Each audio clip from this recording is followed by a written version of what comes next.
So, I actually got to have a little fun this week and reached out to one of our past guests, Mr. John Soukup, and talked to him about some forward facing sonar stuff and just some stuff he's got coming up, and just a little BS session. I enjoyed myself.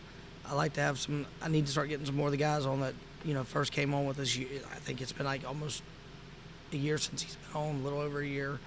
I recorded with him probably 3 months prior to me ever releasing his episode. So he recorded with me probably 15, 16 months ago, and his episode's been out for like a year. Well, I stepped in and got another one, and it went pretty good. Did not disappoint.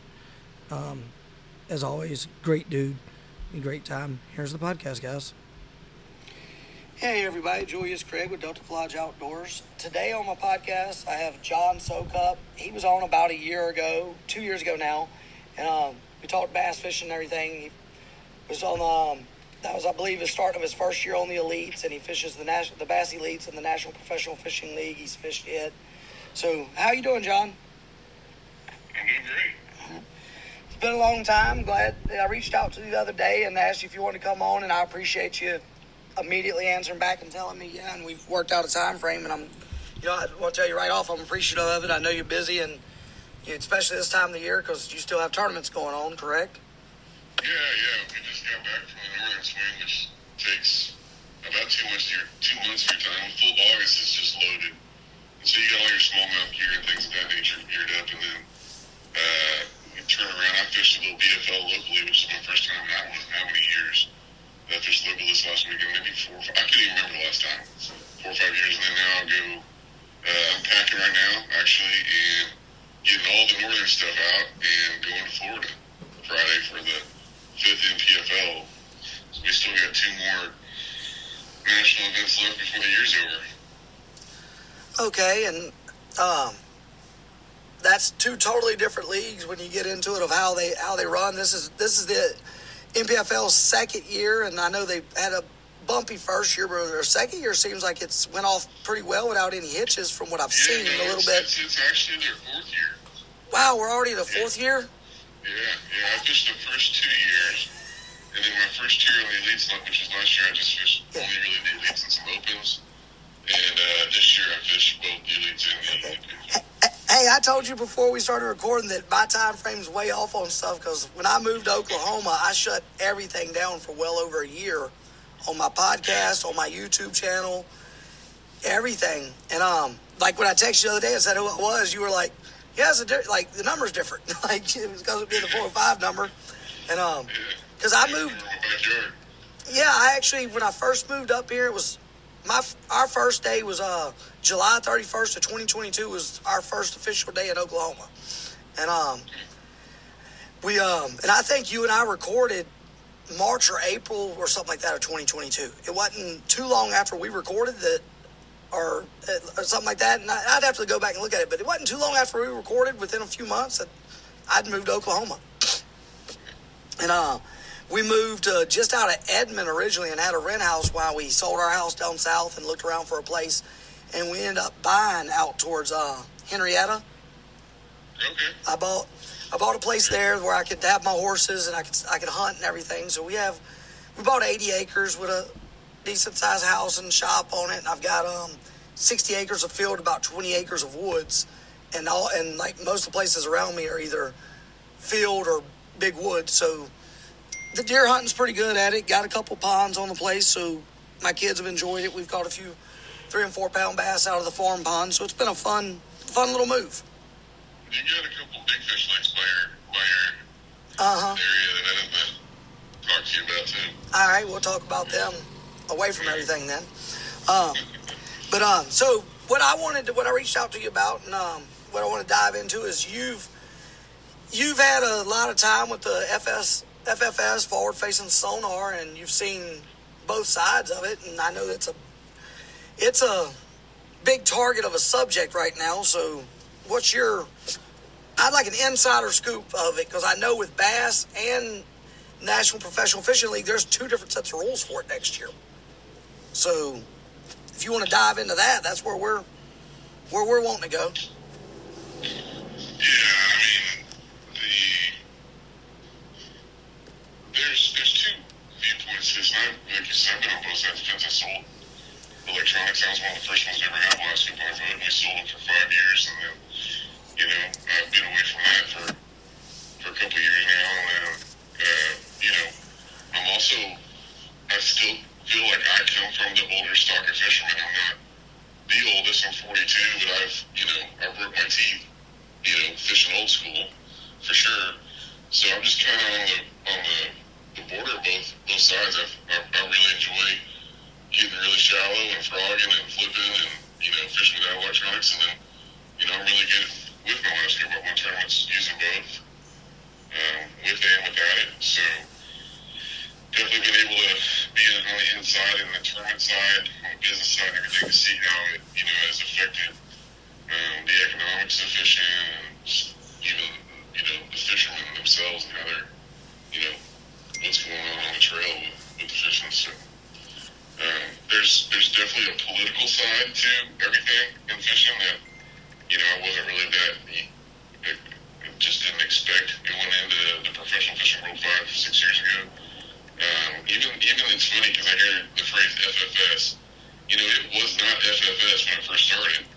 No. It makes sense now. Yeah, I think that was coined. It was last scoop, right? Yeah. Where the phrase FFS came from? I was going to ask because that was coined here recently, wasn't it? Not too long ago. Well, just a couple, 2-3 years ago. Yeah. What happened was you had the politics of these guys that were sponsored by Lawrence and Humminbird that would be, the commentators that didn't want to use the word live scope because they didn't want to promote Garmin. So they started saying Forward Facing Sonar to water down the fact that live scope was the one that broke the mold. Now, since then, to credit, Lawrence is coming out with a version 1 and 2 that are a lot better and, can really, put fish in the boat. And so Humminbird has got a version that's okay as well, but, it's not as good as live scope. But, it's just, when we talk about the subject, there are certain individuals, certain groups that their decision making is all about politics. It's not money in politics. It's not about what's really best for the sport. And then there are those that, are concerned more with what's going on with the sport. And the sad part about it is when you get to the drama, the argument back and forth, is a lot of people regurgitate, just like any kind of politics in the world, talking points that literally have not been fact-checked or anything, you know what I mean? So whether it's hurting our fisheries, et cetera, et cetera, et cetera. I personally enjoy using the technology, but I will say that I'm very much 50-50. I think that as I watch the progression of it taking over the tournaments itself, that it has definitely excluded a lot of the old school techniques that we used to really love about bass fishing, the shallow water stuff. And so Yes. I'm okay with the decision like NPFL made to ban any kind of forward-facing sonar. I think that with that being said, it wasn't just because they thought that it was a more exciting thing or a better thing for the sport to have it banned. And so, there is a financial business decision behind the NPFL banning it. You got to understand there's 3 major leagues. You got bass, you got MLF, and you got NPFL. And NPFL's been the stepchild for a long time, just now. And they had, like you said, they have a bumpy first, second year. They're starting to get on their feet. And sometimes you just have to make a business decision that, is risky, but puts you out there and separates you, makes you different. And I think that is more of the decision that's been made. And the reason why it's been made on the NPFL side is, to keep things a little bit more traditional, to stand out. And from the bass side, we've had several meetings with the CEO of Bass, and he has been a lot more conservative about his decision and approach because he feels like Bass has a responsibility that will affect the entire world of bass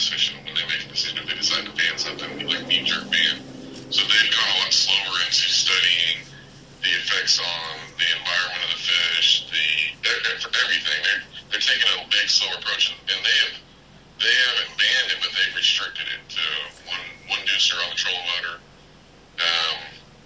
And it's pretty important because you can use poles, you can have them mounted on the back. You can. There's other things that you can use with forward facing sonar besides just the trolling motor.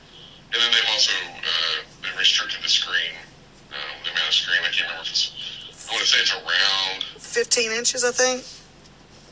No, it's a total screen size. I can't remember exactly what it is. I think it's like 55 or something of that nature. So you can, so you can have 4 12-inch screens is 48 inches. So it's somewhere in that ballpark. I can't remember. I know that it didn't bother me because I didn't have that many inches of screen on my boat anyways. Oh yeah, some of these guys had like flat, large screen TVs up there. It looked like, just. Yeah, you can still have that. They got MBT's got a screen that connects in with the Garmin that's they've got 22-inch screen. You can still have one like that. You just can't. Yeah. That goes into your overall screen. You'll reduce the amount that you have in your console or whatever. Exactly, and I want to touch on something that you first started with. Like, you're 42 and I'm 39. We fished prior to side and down imaging came out in our time frame, plus forward facing sonar, and the guys before us, they had the little red transducer thing, and like reading them's a whole art of science, like the Rick Klungs and everything. But where I'm getting with that is like we've seen in our time frame, we've seen that change, and it's like what I'm looking at, and not to call a certain age group out, but these younger guys that have came up that are in that younger age range than us, they're with, using the forward-facing sonar, they're really badass at it. And that's mainly all they know, though. And not just in the pro level where you're at. I've seen it in other levels. You're seeing it in the college level. You're seeing it in high school level where these guys, that's all they're focusing on. And it's like, are we going to a thing where eventually, fast forward a few years, you look at the list of guys that are on, let's use the elites, for example, that are more the old school and aren't as tech savvy, I guess is what I want to use here. I don't know. And are we going to start seeing some of these guys fade out that we've seen around for years because they can't compete with the technology that's in it now? Well, yeah, that's going to happen, but I think that's happening regardless. Okay. I think there's a lot of blame based on the technology, but I think, listen, you can get on and watch YouTube like crazy and learn so much more than what we could. But we're reading a magazine that was like half information that came out 6 months after. It's just there's just so much information out there that can be studied. And young kids themselves just have so much time that they can sit there and study, watch YouTube research and get not just information, but even legitimate spots. They're studying and you can find out what's in the background, and then they've got an advantage when it comes to that, and their learning curve is so much better. There's a lot of these guys that can fish a lot better than what they're given credit towards. I think the top guys that are making the elites now can fish regardless whether you shut the electronics off or not. And I think some of the older guys are, they're fading out because they're fading out. It's just that time alive, that age. But now, is it making the process quicker? It's catalyzing it, yeah, for sure. It's making it go quicker. And I don't know that. I think we're at that point right now that you're not going to qualify at the highest level without having a skill set with the technology. We're already there. It's not down right now. I think the one concern is how much better is the technology going to get, and how much more is it going to handicap the fishermen from some of the traditional sportsman style fishing that we're used to. But I think that's one of the reasons why you see restrictions start going into place now, because everybody foresees that this can get really ugly really soon. So they're kind of putting their foot and saying, hey, we're going to draw a little line in the sand here and just let everybody know we're not going to go past this line. I think that's what you see going on right now. Okay. But I honestly, you have to be good with the technology. The fish aren't just going to jump in the boat just because you see them on the screen. Mm-hmm. The technology itself, as far as a learning tool of how to understand understand fish behavior and what fish are doing, breaking law. That's why I fell in love with technologies, because, I mean, I'd studied bass my entire life, and when you believe something about a fish and then you find out that really that's only 10% true, you want to investigate it more and dive deeper into it. And so that's why I really loved LiveScope, was what it was teaching me about fish and fish behavior and how they reacted, and to an environment or to lures or to pressure or to sunlight or any of the hundreds of things we can talk about. Now, I do think it's unfortunate that it's gotten where the technology can dominate so much that that's all that anybody's doing out there. And so, as far as if someone wants to learn about fish and fish behavior, it's something that really does benefit. Doesn't belong at the top class level. I'm really 50-50. And there's parts of me that I fished the Beat Phillips Week in Oklahoma, and I could easily use LiveScope the whole week, and I just wanted to grab a brush hog and go flip dock some 1 foot of water. And that's what I did. And, I enjoyed it and had fun. I really do enjoy, the older school techniques, and I do like seeing those a lot more. And that, banning or restricting LiveScope, banning it for sure, does open the door to a lot more techniques being used. Mm-hmm. A lot more power fishing techniques, covering a lot more water, looking for aggressive fish, looking for active fish. Where when you're with LiveScope, you can get really good at making inactive fish bite. Well, I was going to say, LiveScope, from what because I have it on my boat. I have the, I've had it for three years probably. I put it on late 2021. I literally installed it went and bought it on a Thursday, installed it on a Thursday night on my boat. Watched some YouTube videos to kind of figure out how to set it. Went to a lake that we were going to fish a club tournament out of on that Saturday. I went that Friday because I could pre-fish, right? Put it in, and it was August in South Louisiana, and we were fishing in I was fishing in Mississippi right there, and it's about an hour out of South Louisiana where I lived at, to the little lake in Louisiana, and it's one of the original it was one of the Bill Dance signature lakes that they did there, and we were going to fish it. It's got some really good fish in it. It's actually shut down. It's Okissa. It's actually shut down right now because they keep having levee issues. But August, 100-degree weather down there. I literally took it, pre-fished on Friday, kind of made my adjustments in it, trying to figure out, watching my screen, how everything worked in it, because I had seen it one other time live in person, and I was fishing from the back of a boat in an ABA tournament, and we pulled up on this little rock jetty, and he turns his stuff on, looks at it, makes a cast, and boat's a 4-pounder, and I look and see what he's got going on. We go to another little area. He fishes a few more casts, in that area, catches fish to him. Well, about middle of the day, he starts showing me how it all worked. I'm like, this is pretty cool. So I went and bought one. And hooked it up on my boat on Thursday. That Friday, I practice fished. That Saturday, I never did find the big, quality bass that you're looking for. But in the middle of August, heat and everything, I found that I knew where the deeper channels were. I went to that, used my LiveScope, found the fish, and I probably caught 60 fish that day in the middle of August, where everybody else is, they fished the lily pads and had the early morning bite and struggled after that. I caught fish all day. That's the one argument for LiveScope technology, is that there are times when the fish just aren't shallow, and the population of fish aren't shallow. And there are times in the middle of the heat of the summer where they'll go out and suspend in a thermocline that's only 8 foot down across a massive amount of acreage on the lake. And you're not going to, unless your trolling's not legal, right? You're really not going to find or locate those fish. And so there is a time when, when they banned the A-rig because it was touching those fish, that you're just not going to have stringers of fish. So when it's banned, and it's the argument is, okay, well, maybe that's a good time for the fish to recover, or we're not going to be able to catch as many fish during that time.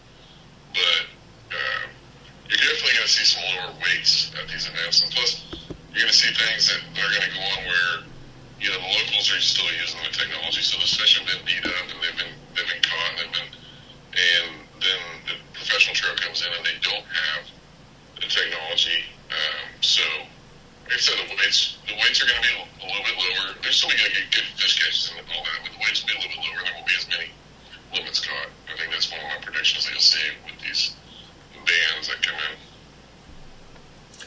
Yes, sir. And that's what I was looking at. And it's like they I think limiting the screens is gonna make a big difference on because like some of the boats this past year like they had a lot of inches of screen. Well, I don't think Bass's restrictions were going to change anything. They didn't do enough to change or affect a good live scoper. I mean, I used a 9-inch screen and one live scope in the very beginning, caught plenty of fish. They didn't do enough that they want to actually affect live scope change. But they just put, just a stop to the fact that, I mean, it is crazy to think that if you're a 14 or 15-year-old kid wanting to get in tournament fishing, that you're going to have to be associated with somebody that has $20,000 or $30,000 extra worth of electronics on their boat, let alone the cost of the boat to try to get there, let alone all that. So that is one thing that those restrictions are going to help is just the amount of money that's being spent on electronics. Okay. But, they didn't ban 360.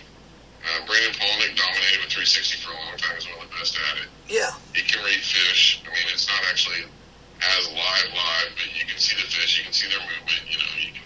They're reaching out. So I think what you're going to see is as things get banned and restricted, you're just going to see fishermen get creative with the technology that they do have. Now that their eyes have been open to,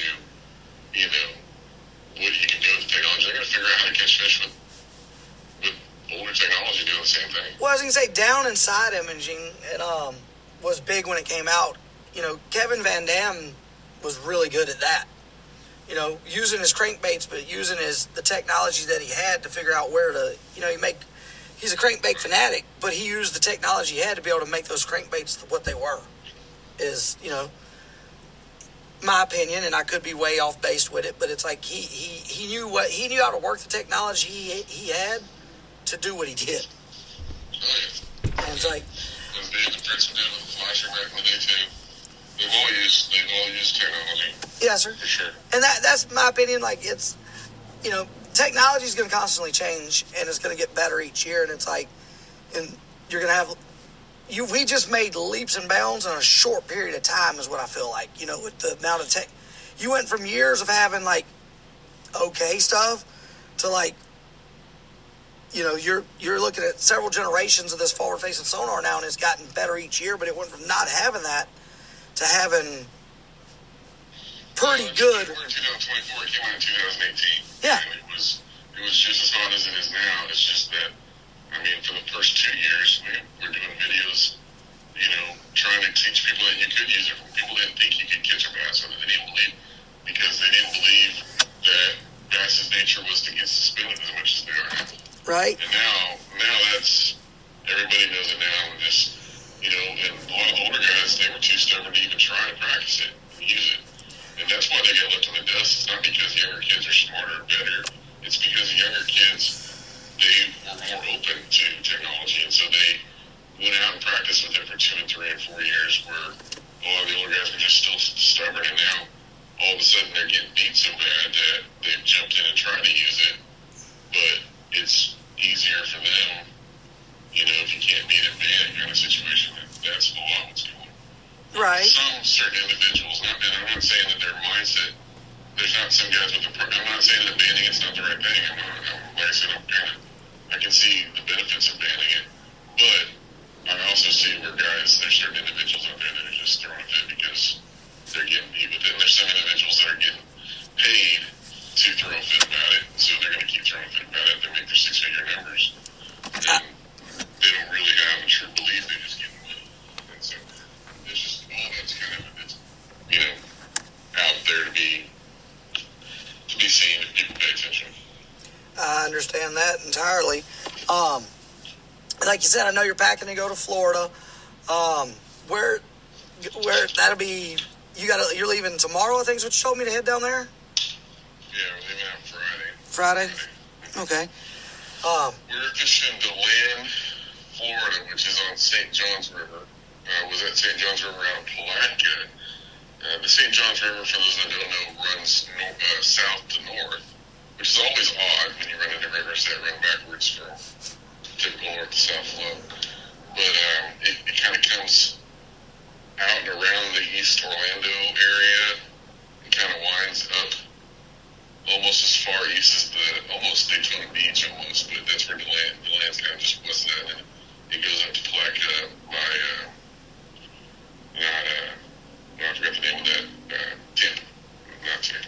Jacksonville area. Yeah. So it's a lot of people, and there's a lot of water there. But we're way upriver from where Palatka is usually at. We're south of that Lake George area. Mm-hmm. So I've never been there. I hear rumors that there's a lot of idle zones or like low minimum speed zones, and so there's a lot of time spent. You better kind of know where you're going once tournament starts. I've got a buddy that lives in the Jacksonville area of it, and he talks about like there's a bunch of idle zones and camps and everything. I've actually done right that's around the same time we did our first podcast together. You and I did what Robert Wood. He real big deer hunter. He had what they called Woods tree saddles, and since then he has sold his stuff to Ape Canyon Outfitters, and they make the saddles now that he used to make. And his grandpa originally got like 5 lots. I think it was his grandfather. I'm trying to recall. We talked about it in that episode. We still talk regular, but it hasn't come back up, in regular conversation. But it was like, I think his grandfather bought like 5 lots on the St. Johns River back in the day, when it was nothing to it and it was cheap. And like, they've had a couple generations live there. So like, he's got his house there, and I think his sister or whatever, they live on the St. Johns River. And so like, it was pretty cool. Like, so he talked about the idle zones and all that, but like he said, and it's a pretty cool fishery. It's pretty diverse too. Like, it's from what I hear, And yeah, it's also tidal. Yep. You got at least a foot. Yep, and being an Oklahoma guy, when you first got into fishing everywhere else and hitting tidal stuff, that was probably a little different, huh? Yeah, you know what? I think one thing that I did do bad on a couple tidal, but that wasn't because of the tide. But I've done really well too. Like I've top 3 that open at James River, which is tidal, and throwing a spinnerbait a lot like we do in Oklahoma. It fits kind of hand in hand with tidal stuff because, when the morning bite goes away and the dog days of summer hit in Oklahoma, you pretty much guarantee that you have to really, really slow down or really get aggressive with the crankbait or something deeper or in brush or something. The fish are going to their deeper haunts and getting their oxygen. Well, and they'll shut off.